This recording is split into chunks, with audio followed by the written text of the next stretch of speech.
Subscribe now and press the bell icon. Never miss an update. Hello students, welcome है आपका अपना YouTube channel maths with Harish Gupta में। आज हम आर.एस. अग्रवाल की एक्सरसाइज 14A करेंगे। इससे पहली क्लास में मैंने आपको एक्सरसाइज 14A कराई थी और उसके जो क्वेश्चंस, जो अलग से क्वेश्चंस होंगे वो हम यहाँ पर क्वेश्चन सॉल्व करेंगे और जो सेम टाइप के क्वेश्चंस होंगे एक्सरसाइज 14A की तरह मैं उन्हें नहीं कराऊंगा, वो आपको खुद करने होंगे। तो क्वेश्चन नंबर फर्स्ट में कर लेते हैं। फर्स्ट देख लेते हैं फर्स्ट में क्या दे रखा है। एक्सरसाइज 14B में इन्होंने देखा कि how many diagonals are there in a pentagon. Pentagon का मतलब होता है कि n इक्वल टू कितने 5 साइड्स होती हैं। तो हम यहाँ पर फॉर्म लगाएंगे n-3/2 और यहाँ से n की वैल्यू 5 कर देंगे, पुट कर देंगे, आंसर आ जाएगा। ऐसे ही क्वेश्चन नंबर 2 करेंगे, ऐसे ही क्वेश्चन नंबर 3 करेंगे, ऐसे ही क्वेश्चन नंबर 4 कर लेंगे। लेकिन क्वेश्चन नंबर 5 में थोड़ा अलग दे रखा है। यहाँ पर इन्होंने दे रखे हैं कि ए polygon has 27 diagonals, how many sides does it have. इन्होंने कहा कि इसमें कितनी साइड्स होंगी, ये पूछा गया है। तो ए पॉलीगन है 27 डायगोनल्स। तो यहाँ पर इन्होंने 4 क्वेश्चन तक इन्होंने यहाँ डायगोनल्स पूछे थे, लेकिन यहाँ डायगोनल दे रखा है, यहाँ साइड पूछ ली गई। तो हम इस क्वेश्चन को कैसे सोल्व करेंगे थोड़ा देख लेते हैं। क्वेश्चन सोल्व कैसे करेंगे। तो number of diagonals equal to है 27। तो नंबर ऑफ डायगोनल्स का मैंने फॉर्मूला यहाँ पुट कर दिया, n-3/2 equal to 27 equal to कितना जाएगा। तो 2 मल्टीप्लाई कर देंगे, कितना n की मल्टीप्लाई n से करेंगे, यहाँ n स्क्वायर हो जाएगा। n की मल्टीप्लाई 3 से करेंगे, कितना -3n हो जाएगा। 2 इधर आ जाएगा तो 27 इंटू 2 हो जाएगा। तो ये जाएगा n square -3n equal to 54 और ये 54 इधर ले आए तो n square -3n -54 equal to 0 हो गया। अब ये आपको फैक्टर करने आते होंगे। अगर आपको फैक्टर करने नहीं आते तो आपके चैप्टर में अलजेब्रिक जब कराया जाएगा तो वहां आपको फैक्टर बताएंगे फैक्टर कैसे करते हैं। तो मैं फैक्टर कैसे करते हैं थोड़ा समझा देता हूं, अगर आप समझ लो तो। कि यहाँ जो भी नंबर होता है पहले यहाँ इसकी मल्टीप्लाई लास्ट वाले से कराते हैं। तो 1 की मल्टीप्लाई 54 से कराओगे तो कितना आएगा 54। तो मल्टीप्लाई में कितना आना चाहिए 54 आना चाहिए। ओके, अब ये n का कोएफिशिएंट कितना है यहाँ पर, ये 3 है। तो 3 कैसे आना चाहिए, 3 आना चाहिए सब्ट्रैक्ट करके। अब ये सब्ट्रैक्ट करके आना चाहिए या ऐड करके आना चाहिए। अब ये पता कब चलेगा कि ऐड करके 3 आना चाहिए या सब्ट्रैक्ट करके 3 आना चाहिए। यहाँ पर किसका साइन है, ये माइनस का साइन है। तो इसका मतलब है कि ये 3 सब्ट्रैक्ट करके आना चाहिए और यहाँ अगर प्लस होता तो ये 3 ऐड करके आना चाहिए था। तो ऐसे 2 नंबर हमें सर्च करने हैं जिनकी मल्टीप्लाई 54 आनी चाहिए और उनको सब्ट्रैक्ट करें तो कितना आना चाहिए 3 आना चाहिए। तो कौन से होंगे 9 और 6 होंगे। तो हम 3 की जगह लिख सकते हैं 9 - 6 और मल्टीप्लाई में n ऐसे लिख दिया और सब कुछ हमने ऐसे लिख दिया, वो 3 की जगह 9 - 6 लिख दिया। ब्रैकेट के बाहर माइनस है। थोड़ा ध्यान से समझेंगे इस क्वेश्चन को, क्योंकि बहुत से स्टूडेंट्स इसमें क्या करते हैं, मिस्टेक कर देते हैं माइनस प्लस की। जब ब्रैकेट के आउट में माइनस दे रखा होता है तो जो अंदर के साइन होते हैं वो चेंज जाते हैं। तो 9 किसका है, माइनस का, प्लस का दे रखा तो किसका हो जाएगा, माइनस का हो जाएगा। तो 9n हो गया। ये माइनस का दे रखा तो किसका हो जाएगा, प्लस का हो जाएगा। तो कितना प्लस का 6 की मल्टीप्लाई n कितना 6n हो गया, -54 इक्वल टू 0 हो गया। यहाँ 2 के पेड़ बना लिए हमने। तो यहाँ से क्या कॉमन है, यहाँ से n कॉमन है तो n ले लिया पहले हमने। तो कितना n-9 आ गया। यहाँ से 6 कॉमन ले लिया तो n-9 आ गया। 6 से डिवाइड करो 54 कितना 9 आ जाएगा। तो ये देखो रहा, ये ब्रैकेट और ये ब्रैकेट हमेशा सेम आनी चाहिए। तो n-9 हमने ले लिया और n + 6 इक्वल टू 0 आ गया। तो n-9 को इक्वल टू 0 रख दिया और n + 6 को इक्वल टू 0 रख दिया। तो यहाँ n इक्वल टू आ गया हमारा 9 और n इक्वल टू कितना आ गया हमारा -6। तो नंबर ऑफ साइड्स माइनस में तो होंगी नहीं, इसलिए हम इसको नहीं लेंगे। तो n इक्वल टू कितना आ गया 9। तो नंबर ऑफ साइड्स कितने आ गए हमारे 9 आ गए। एक मेथड तो आपका ये है, लेकिन ये एक्सरसाइज 14B आपकी जो दे रखी है ना वो MCQs में दे रखी है। MCQ का मतलब ये है कि जिसमें 4 ऑप्शन दे रखे होंगे और 4 ऑप्शंस को आपको टिक करना होगा। अगर हमें ये MCQs में नहीं दे रखा होगा तब तो क्वेश्चन को हमें इस तरह से करना होगा। लेकिन अगर क्वेश्चन MCQs में दे रखा होगा तो हम कैसे करेंगे, इसको करेंगे बाय ऑप्शन। कैसे करेंगे, बाय ऑप्शन करेंगे। फर्स्ट ऑप्शन में है हमारा क्वेश्चन, देखते हैं क्वेश्चन नंबर 5 में फर्स्ट ऑप्शन में है 7। तो फर्स्ट ऑप्शन में 7 पुट करेंगे। तो 7 पुट करेंगे तो n इक्वल टू कितना है यहाँ पर 7। ओके, तो यहां से हम क्या करेंगे, इसको ऑप्शन ले लेके करेंगे और जिसके भी डायगोनल 27 आ जाएंगे तो वही हमारा फॉर्मूला, वही हमारा आंसर आ जाएगा। तो नंबर ऑफ डायगोनल्स कैसे निकालते हैं हम, n-3 और अपॉन में 2। n की वैल्यू कितनी है 7। तो 7 × 7 - 3 और अपॉन में 2 और ये आ गया हमारा 7 मल्टीप्लाई 4 अपॉन 2, 2 2 जा 4 और ये आ गया हमारा 14। लेकिन 14 किसके इक्वल नहीं है? 27 के इक्वल नहीं, क्योंकि हमें कितना चाहिए? 27 चाहिए। तो इसका मतलब ऑप्शन ए क्या हो गया? ये कट हो गया। ऑप्शन बी लेते हैं। ऑप्शन बी में क्या है? ऑप्शन बी मैंने अभी तो आपको दिखाया था कितना 8 दे रखा है। तो हियर n इक्वल टू कितना 8 है, यहाँ पर समझ रहे हैं ना, नंबर ऑफ हेड 8 दे रखी है। हमें यहाँ पर डायगोनल्स निकालने हैं तो क्या होगा? तो n कितना 8 मल्टीप्लाई 8 माइनस 3 अपॉन में 2, 2 4 जा 8 आ गया, कितना आ गया 4 मल्टीप्लाई 5 कितना आ गया 20 आ गया। लेकिन हमारा कितना आना चाहिए था? हमारा आना चाहिए था 27। तो ये किसके इक्वल नहीं है, तो इसका मतलब ये बी ऑप्शन भी नहीं हुआ। ऑप्शन सी लेते हैं। तो ऑप्शन सी में क्या है यहाँ पर? तो ऑप्शन सी में है यहाँ पर कितना है ऑप्शन सी में? ऑप्शन सी में है 9। तो यहाँ n इक्वल टू 9 लेंगे तो हम क्या करेंगे यहाँ से 9 मल्टीप्लाई 9 माइनस 3 और अपॉन में 2, तो ये हो गया हमारा 9 मल्टीप्लाई 6 अपॉन 2, 2 3 या 6 कितना आ गया 27 हमारा यहाँ पर। तो 27 आ गया, 27 तो चाहिए हमें, तो इसका मतलब कितना आ गया हमारा? सी ऑप्शन सही है हमारा। ओके, क्योंकि हमें ये एमसीक्यूज में क्वेश्चन दे रखा है तो हम इस क्वेश्चन को इस टाइप से भी कर सकते हैं और अगर हम इस क्वेश्चन को इस टाइप से भी इसको सॉल्व कर सकते हैं। दोनों से आंसर क्या आएगा? सेम आएगा। तो n इक्वल टू कितना आ गया हमारा? 9 आ गया। तो यही हमारा आंसर हो गया। इसने सेटिस्फाई कर दिया कि हमने 9 अगर n लिया हमने तो इसकी डायगोनल्स कितना आ गया? 27 आ गया। ओके, आगे देखते हैं क्वेश्चन नंबर 6 पर।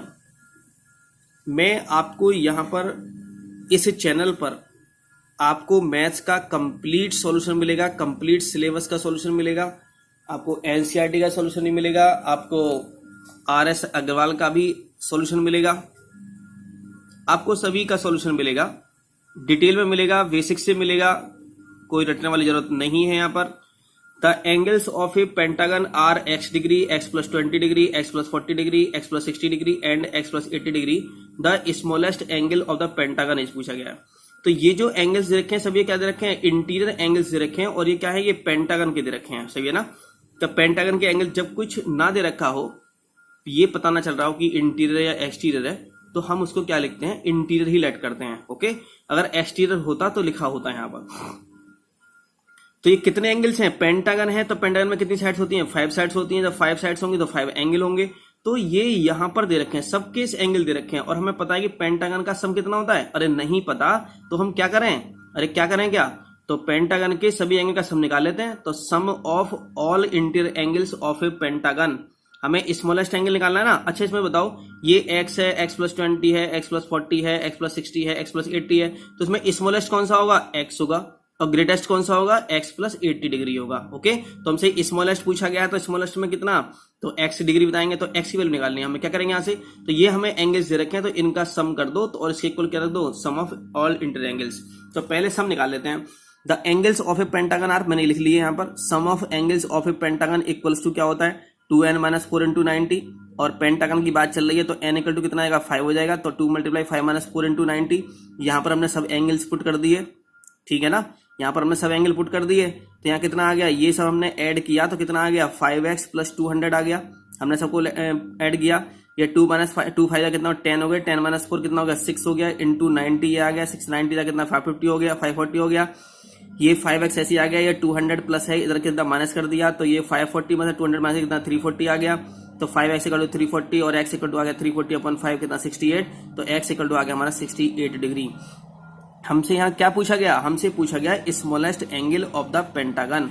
तो smallest angle of the pentagon equal to होगा हमारा x और x कितना है हमारा? 68 डिग्री। तो यही हमारा क्या हो गया? आंसर हो गया। तो क्वेश्चन नंबर कौन सा था हमारा? ये 6 था।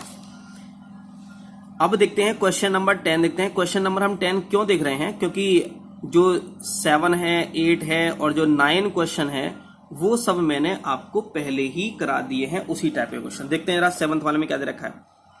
7th वाले देखा कि the measure of each interior angles of a regular polygon is 40 degree, how many sides does it have. मैंने बताया था कि एक्स्ट्रा एंगल दे रखा है, रेगुलर पॉलीगन दे रखा है, यहाँ पर एक्स्ट्रा एंगल 40 डिग्री दे रखा है। तो क्या करेंगे? यहाँ से एक्स्ट्रा एंगल का फॉर्म लगाएंगे और ईच एक्स्ट्रा एंगल का फॉर्मूला लगाएंगे और इक्वल टू 40 रख देंगे तो यहाँ से n की वैल्यू फाइंड कर लोगे। तो ऐसे ही 7th है, ऐसे ही 8 है, ऐसे ही 9 है। वहां ऊपर 7th में एक्सटीरियर एंगल दे रखा है, यहाँ इंटीरियर एंगल दे रखा है, यहाँ भी इंटीरियर एंगल दे रखा है। ये सब मैंने आपको करा रखे हैं फाइंड करने के लिए। क्वेश्चन नंबर 10 देते हैं। 10 में क्या दे रखा है? In a regular polygon each interior angle is thrice the exterior angle. थोड़ा ध्यान समझेंगे। Each interior angle is thrice the exterior angle. तो इंटीरियर एंगल पता होता है हमें, ईच इंटीरियर एंगल क्या होता है, और ईच एक्सटीरियर एंगल भी हमें पता है। तो नंबर ऑफ साइड्स पता करने हैं, तो हमें पता है, तो हम लिखेंगे each interior angle equals to, क्या होता है फॉर्मूला ईच इंटीरियर एंगल का, 2n - 4 × 90 अपॉन n। मैंने एक फॉर्मूला और आपको पढ़ाया है, और क्या कर सकते हैं, इसको लिख सकते हैं, हम लिख सकते हैं कि n - 2 और मल्टीप्लाई में 180 और अपॉन में n। तो ये भी इसी का ही है, इसी की फॉर्म है ये भी। 2 हमने यहाँ से कॉमन ले लिया था, 2 9 कितना 18, तो 180 लिख दिया हमने यहाँ से। तो कभी कंफ्यूज बच्चे हो जाए, क्योंकि इसमें बुक में जो कर रखे हैं अपने वो इस हिसाब से कर रखा है इन्होंने। ओके, तो ईच इंटीरियर एंगल का फॉर्मूला ये है, ईच एक्सटीरियर एंगल का फॉर्मूला ये दे रखा है। According to question each interior angle equals to thrice कहा है एक्सटीरियर एंगल के, तो 3 × ईच इंटीरियर एंगल कह दिया। तो ईच इंटीरियर एंगल का फॉर्मूला यहां लगा दिया, ईच एक्सटीरियर एंगल का फॉर्मूला यहां लगा दिया। n से ये n कैंसिल हो गया, n से n क्या हो गया, ये कैंसिल हो गया। तो n से n कैंसिल कर दो। देखो ये तब कैंसिल हुआ जब यहाँ पर मल्टीप्लाई और यहाँ भी मल्टीप्लाई है, यहाँ प्लस माइनस नहीं होना चाहिए था, यहाँ प्लस माइनस होता तो n से n कैंसिल नहीं होते। तो 0 से ये 0 कैंसिल हो गया, 9 4 36 4 आ गया।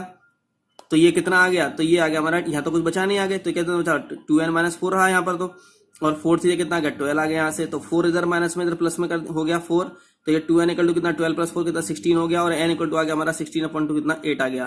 तो hence number of sides equal to आ गई हमारी 8 आ गई। ठीक है, तो हमें कुछ नहीं करना होता, बस केवल क्या करते हैं कि हम यहाँ जो होता है उसका फॉर्मूला पुट कर देते हैं और हमारा आंसर यहाँ पर आ जाता है। अब क्वेश्चन नंबर 12 देखते हैं, 12 में क्या दे रखा है। क्वेश्चन नंबर 12 में है, ये वैसे कराने वाला क्वेश्चन नहीं था, लेकिन थोड़ा मैं इसलिए करा रहा हूँ इस क्वेश्चन को क्योंकि यहाँ पर कुछ लैंग्वेज में दे रखा है इन्होंने आंसर भी। The sum of all interior angles of a hexagon, hexagon के इंटीरियर एंगल्स का सम फाइंड करना है। तो sum of all interior angles of a polygon क्या होता है हमारा, 2n - 4 × राइट एंगल्स होता है। ये हमारा फॉर्मूला होता है। अरे राइट एंगल की वैल्यू कितनी होती है, 90 होती है। तो हम यहाँ पर 90 फीट यहाँ पर 90 पुट कर सकते हैं। ओके, तो राइट एंगल की जगह 90 ले सकते हैं। तो 2n यहाँ पर क्या कहा, हेक्सागन की बात की इन्होंने, तो हेक्सागन में कितने होते हैं, n = 6 होता है। तो n की वैल्यू क्या कर दो, 6 पुट कर दो। तो 2 × 6 - 4 राइट एंगल लेने दो, क्योंकि हमारा आंसर किस में चाहिए, राइट एंगल में चाहिए। अगर आंसर हमें राइट एंगल में नहीं होता तो हम 90 लिख लेते हैं, कोई प्रॉब्लम नहीं थी। ओके, हम आंसर को मिलाने की वजह से, क्योंकि हम MCQs पढ़ रहे हैं और MCQs में हमारा आंसर सेम आना चाहिए, तभी हम उसको टिक कर सकते हैं। तो 2 6 12 आ गया, -4 आ गया, 12 - 4 कितना 8 आ गया। तो 8 राइट एंगल से हमारा क्या आ गया, आंसर आ गया। ओके, अब क्वेश्चन नंबर 13 को देखते हैं। 13 में क्या दे रखा है, थोड़ा ध्यान से समझने का क्वेश्चन है। ये मैंने आपको अभी पहले बेसिक करा रखा है। The sum of all interior angles of a regular polygon is 1080। What is the measure of each of the interior angles. अब थोड़ा ध्यान समझेंगे ना, इन्होंने पूछा है what is the measure of each of the interior angle, each of its interior angle पूछा गया है, और सम भी दे रखा है। तो मैंने अब दे दो सम के दे रखा है 1080 दे रखा है, थोड़ा ध्यान समझेंगे ना। सम दे रखा है 1080, ये रेगुलर पॉलीगन है। ईच इंटर एंगल पूछा गया, तो मैंने बताया था आपको कि जो सम दे रखा हो उसको n से डिवाइड कर दो। लेकिन हमें ये तो पता है कि सम 1080 है, लेकिन कितनी साइड्स हैं इस रेगुलर पॉलीगन में हमें ये नहीं पता। तो सबसे पहले हमें क्या करना पड़ेगा, हमें नंबर ऑफ साइड्स निकालनी पड़ेंगी, और नंबर ऑफ साइड्स आ जाएंगे हमारे पास। तो हम क्या करेंगे, 1080 को n से डिवाइड कर देंगे, तो क्या आ जाएगा हमारा, ईच इंटीरियर एंगल आ जाएगा। थोड़ा ध्यान समझेंगे ना। अगर हम ये कहते हैं कि ट्राइंगल के एंगल्स का सम 180 है, अगर मैंने कहा कि ट्राइंगल के इंटीरियर एंगल का 180 है, अरे ट्राइंगल में कितनी साइड्स होती हैं, 3, तो 3 से डिवाइड कर दो, कितना 60 डिग्री आएगा। तो each interior angle of A triangle, मतलब ट्राइंगल कौन सा वाला, इक्विलेटरल ट्राइंगल, कितना होगा 60 डिग्री आ जाएगा। मतलब कहने का ये है कि जिसका भी अगर हमें टोटल एंगल का सम दे रखा हो, अगर हम उसे टोटल नंबर ऑफ साइड से डिवाइड कर देते हैं तो ईच इंटीरियर एंगल या ईच एक्सटीरियर एंगल आ जाता है। ओके, चलिए देखते हैं क्या कहा है क्वेश्चन में। तो क्वेश्चन में sum of all interior angles of a regular polygon equal to ये दे रखा है। तो हम यहां से ये क्या है, ये सम है। अरे किसका सम है, इंटीरियर एंगल का सम है। तो हम यहाँ इंटीरियर एंगल के सम का फॉर्म लगाएंगे हम यहाँ पर। अगर ये एक्सटीरियर एंगल का सम होता तो एक्सटीरियर एंगल का फॉर्म लगा देते हैं हम। ये ईच होता, ईच इंटीरियर एंगल होता तो ईच का फॉर्मूला लगा देते हैं हम यहाँ पर, ठीक है ना। तो ये भी सम का फॉर्मूला है और सम ये दे रखा है, तो क्योंकि बीच में इक्वल है तो यहाँ जो यहाँ पर होना चाहिए वो यहाँ पर होना चाहिए। ये हमारा फॉर्मूले में दे रखा है, ये हमारा डिजिट में दे रखा है, बस केवल ये तो डिफरेंस है। तो यहां से 2n-4 इक्वल टू ये 90 मल्टीप्लाई में तो डिवाइड में आ जाएगा, 0 से ये 0 कैंसिल हो गया, 9 से 9 1 जा 9, 9 2 जा 18, तो कितना आ गया 2n-4 इक्वल टू 12 आ गया। ये 4 है इधर ले जाओ तो किसका था प्लस का, 2n इक्वल टू कितना 16 आ गया, n इक्वल टू कितना 16/2, 2 से डिवाइड कर लो 16 कितना 8 आ गया, तो n इक्वल टू कितना आ गया 8 आ गया।